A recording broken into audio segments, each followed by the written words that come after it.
Modiar, Dubes Agus Maftuh bongkar telak omong besar Rizik. Dari mengumumkan kepulangan Rizik Syihab di dalam sebuah demo yang melawan pemerintah, hingga memasang spanduk raksasa yang menyatakan para laskar siap bersimbah darah dan bertaruh nyawa demi Rizik. Narasi kepulangan Rizik memang dirancang sedemikian rupa dengan tujuan membuat publik kaget. Seperti membanting buku ke atas meja di saat kelas hening. Harapannya, publik kaget dan pemerintah terintimidasi seakan mendapat gertakan. Pasalnya, publik memang sudah terlihat nyaman tanpa kehadiran Rizik di tanah air. Dia nggak ada, publik menikmatinya. Akhirnya publik pun tidak peduli lagi apakah Rizik mau balik ke Indonesia atau mau jadi warga Arab Saudi sekalian.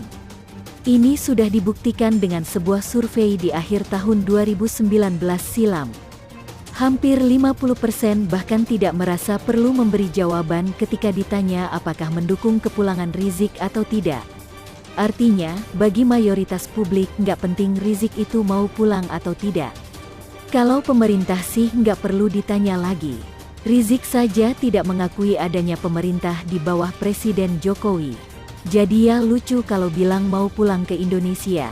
Kalau tidak mengakui pemerintahan Indonesia, ya nggak perlu pulang kan? Cari saja negara lain yang diakui pemerintahannya. Logikanya kan gitu. Tidak mengakui pemerintah Indonesia tapi dikasih SP3 kasusnya mau aja hehehe. Harusnya nolak dong, karena dianggap tidak berlaku, ya enggak. SP3 ini juga disebut oleh Munarman, Sekretaris Umum FPI dalam memaparkan soal kepulangan Rizik. Yang katanya administrasinya diurus sendiri tanpa bantuan Kedubes RI di Arab Saudi. Sebetulnya HRS Habib Rizik Syihab di Makkah itu tidak ada masalah apa-apa, tidak ada problem hukum, tidak ada problem keimigrasian, tetapi karena info-info palsu dari berbagai pihak yang disampaikan ke otoritas Saudi itu berhak untuk melakukan investigasi. Selama proses investigasi itulah Habib Rizik itu untuk sementara tidak diperkenankan keluar, ujar Munarman. Rizik kemudian melakukan upaya klarifikasi, termasuk memperlihatkan dokumen SP3. Ternyata Habib Rizik bisa membuktikan bahwa dirinya sudah tidak ada lagi persoalan hukum dengan bukti ada 2 SP3, tambahnya. Munarman juga menyebutkan adanya dokumen rahasia yang akan mengungkap keterlibatan pihak lain dengan pencekalannya di Arab Saudi. Sekarang Rizik tinggal mengurus administrasi. Jadi Habib Rizik bisa pulang kapan saja ketika izin bayan exit itu dikeluarkan, keterangan dibolehkan keluar, ungkapnya. Menyaksikan adu pernyataan antara pihak FPI dan Dubes RI untuk Arab Saudi, Agus Maftuh itu seperti melihat pertandingan badminton. Setiap ada pernyataan dari FPI, Dubes Agus kemudian men-smashnya dengan telak. Seperti ketika pertama FPI mengumumkan rencana kepulangan Rizik saat demo dan di dalam rilis media dalam 3 bahasa. Dubes Agus membantahnya dengan telak dengan menginformasikan kepada media publik bahwa status Rizik masih blinking merah atau sebagai pelanggar undang-undang. Jelek. Dan pasca pemaparan panjang lebar Munarman di atas itu, kembali Dubes Agus memberikan smash yang jeder telak. Pertama, Dubes Agus menjelaskan soal bayan exit atau bayan safar yang disebut oleh Munarman. Bayan safar adalah merupakan izin keluar atau exit permit yang sebenarnya merupakan surat perintah untuk mendeportasi warga negara asing yang melakukan pelanggaran imigrasi atau pelanggaran hukum di Arab Saudi, tutur Dubes Agus, seperti dilansir detik.com. Oh, surat deportasi toh? Alias kena pengusiran dari Arab Saudi. Kedua, berdasarkan pengalaman KBRI Riyadh, walaupun sudah mengantongi bayan safar, WNI bisa saja tidak diperbolehkan melewati gerbang keimigrasian. Apa pasal? Karena ada beberapa alasan, misalnya biometrik tidak terbaca, ada masalah hukum baru dan ada masalah pidana atau perdata yang baru saja dilaporkan ke pihak berwajib, kata Dubes Agus.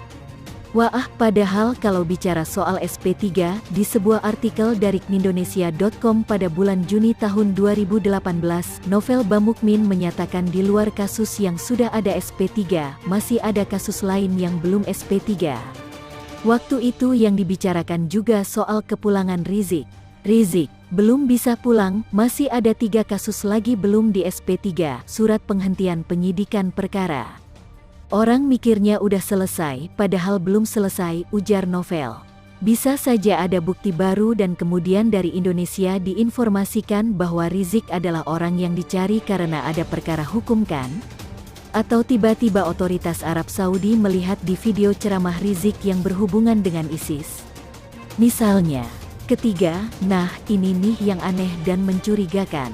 Diungkap oleh Dubes Agus, bahwa ternyata pada tahun 2018 Rizik sudah punya bayan safar. Kami juga sudah mendapatkan informasi dari otoritas Arab Saudi sebenarnya MRS Muhammad Rizik Syihab sudah pernah memiliki bayan safar exit permit pada tanggal 2 Desember tahun 2018 24 Rabiul Awal 1440H yang dikeluarkan oleh kantor imigrasi Kota Taif, kata Dubes Agus.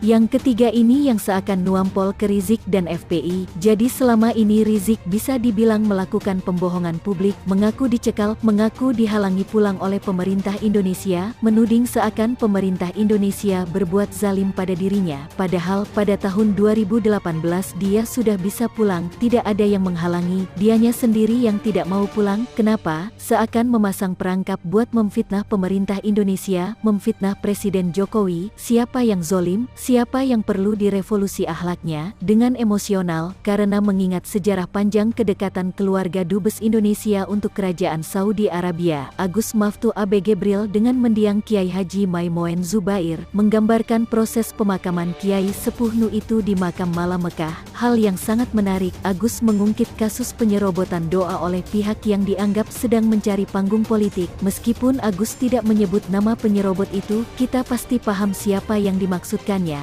Disebutkan proses pemakaman Mbah Moen memang dipadati pelayat. Salah seorang yang hadir dalam kerumunan pelayat itu, kata Agus Maftuh, adalah Habib Rizik. Namun imam besar FPI itu, disebut Agus Maftuh, berada di lubang makam yang salah. Jika Rizik menyadari kekeliruannya berdoa di lubang makam yang salah, dan entah siapa jenazah yang dimakamkan di lubang tempat Rizik berdoa itu, barangkali sang imam akan menyesal telah bersusah payah tampil di depan masa pendukungnya, dan disaksikan pula bahwa tempatnya berdoa bukanlah tepat dengan tujuannya dia beraksi sebagai pembawa doa. Publik hanya bisa membayangkan betapa runyamnya jika panggung doa yang semestinya dibawakan secara hikmat, namun justru diseret menjadi komoditas politik dan kepentingan mengerek citra diri seorang imam. Meskipun jika diselami menurut ajaran agama, dimanapun kita berdoa, bahkan tidak perlu hadir di tempat yang sama dengan orang yang didoakannya, niscaya Allah SWT akan mengerti kepada siapa makhluknya mengirimkan doa. Namun secara faktual, kita pun percaya bahwa maksud HRS bersusah payah hadir di tempat itu adalah untuk menunjukkan dirinya hadir untuk mengirim dan memimpin doa bagi kiai yang memiliki karisma kuat di tanah air. Sangat tampak bedanya antara pengirim doa yang murni didorong niat yang tulus dengan cara berdoa yang semata-mata karena mengharapkan dirinya tampil disaksikan massa dan rakyat di tanah air. Maka Tuhan pun memperlihatkan kuasanya yang sangat nyata. Kita yakin kekeliruan Sang Habib bukanlah tanpa diketahui, melainkan merupakan rencana besar Sang Maha Pencipta. Dia yang Maha Tahu membuat perhitungan terhadap pemilik niat di balik penyerobotan doa. Kurang lebih demikian istilah yang disebutkan oleh duta besar kita. Maka kekeliruan itu pun terjadi. Tentu saja para pengikut Rizik baik yang berada di tanah air maupun yang turut serta dalam kekeliruan massal itu kecewa berat. Kenapa kekeliruan itu dibuka ke publik oleh pejabat kita di sana? Kalau memang sang duta besar menghormati imam mereka, seharusnya biarlah kasus itu ditutup saja, tak perlu diungkapkan.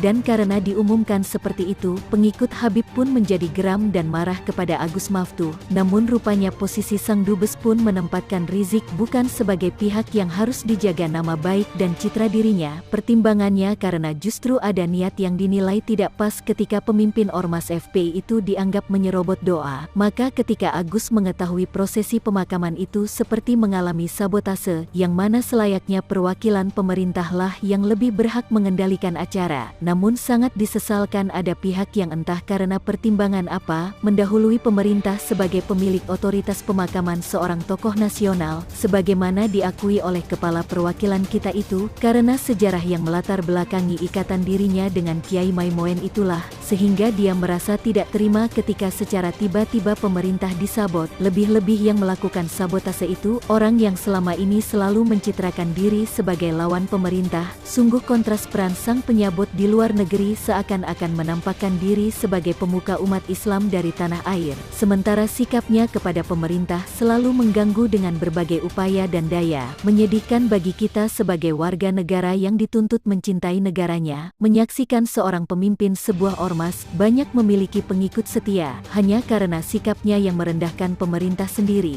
dan kita tidak tahu pula ketika pengalaman memalukannya yang salah tempat waktu bermaksud menyerobot doa, apakah akan membuatnya lebih berhati-hati menghadapi pemerintah, atau sama halnya dengan perilakunya selama ini yang belagak paling pintar dan paling tahu?